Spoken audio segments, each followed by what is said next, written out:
Bonjour à tous et bienvenue dans cet épisode de l'Eco Weekend. Chose plutôt rare, chaque jour de cette semaine a vu les actions européennes et américaines monter. Les bonnes statistiques économiques et la gestion de la pandémie aux États-Unis ont permis de compenser les mauvaises nouvelles de la semaine passée. La saga spéculative autour du titre GameStop semble également derrière nous. Avec une baisse du titre de 80% depuis son plus haut, on peut considérer que la bulle a explosé. Les variations quotidiennes sur les marchés restent importantes, typiques des environnements où les liquidités circulent en abondance.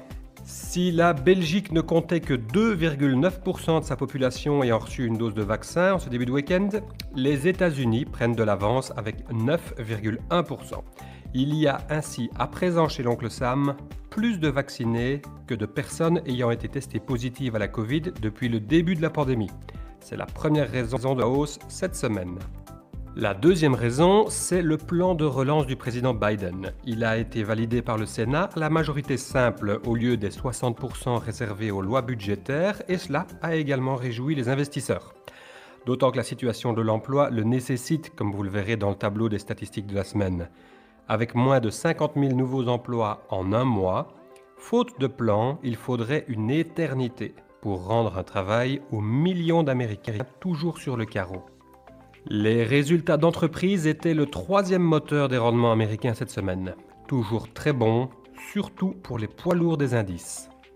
En Europe, le pauvre Mario Draghi, qui entamait sa retraite de président de la Banque Centrale Européenne, a pu ranger ses charentaises au placard et sortir son costume. Le président italien l'a chargé de former un gouvernement d'union nationale. Une très bonne nouvelle pour l'Italie, dont les taux d'intérêt ont retrouvé leur niveau d'avant-crise en janvier.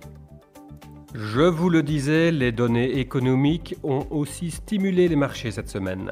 Traditionnellement, en ce début de mois, les indicateurs d'activité PMI ont occupé le devant de la scène. Ils terminent partout le mois de janvier légèrement au-dessus des estimations flash, ce qui a participé à la tendance positive de la semaine. Aux États-Unis, la croissance est toujours impressionnante, alors qu'en Europe, ils indiquent une contraction de l'activité qui hypothèque déjà le premier trimestre. En effet, la situation sanitaire est moins bonne sur notre vieux continent, les campagnes de vaccination moins efficaces et les mesures restrictives toujours à l'œuvre, comme le PMI du secteur des services en témoigne à son niveau de 45,4. Une autre donnée économique surprenante, c'est l'inflation européenne. La Banque centrale nous avait prévenu, des effets techniques poussent celle-ci à la hausse, comme par exemple la fin au 31 décembre de la TVA allemande réduite afin de stimuler la relance économique, ou encore la hausse du salaire minimum en Allemagne. Bien que ce regain d'inflation soit une bonne nouvelle, l'absence de raison fondamentale n'induira aucun impact sur la politique monétaire de la BCE. Et pour finir ce podcast, l'anecdote de la semaine sera belge. L'agence de la dette a réalisé une émission à une maturité de 50 ans. Venant à échéance le 22 juin 2071, elle rémunère son détenteur d'un coupon de 0,65% brut chaque année. Les 280 investisseurs, majoritairement des fonds, se sont rués puisque le carnet d'ordre a été le plus élevé jamais atteint pour une émission de long terme, c'est-à-dire au-delà de 10 ans, avec, tenez-vous bien, 53 milliards d'euros en excédant des 5 milliards empruntés par le pays. Les 36,4 milliards que la Belgique devra émettre en obligations en 2021 ne devraient, on s'en doutait, pas poser de problème. Vu la hausse de la dette publique depuis l'année passée, c'est une bonne chose d'étaler les futurs remboursements dans le temps.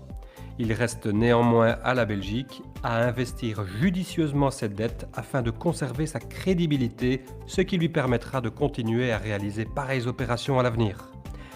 Notons qu'avec une telle maturité, les investisseurs doivent avoir le cœur bien accroché.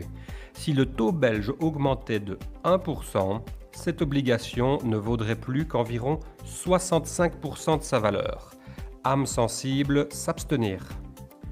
J'espère que vous avez apprécié ce podcast et vous donne rendez-vous la semaine prochaine pour un nouvel épisode. Je vous souhaite un excellent week-end et déjà une très bonne semaine.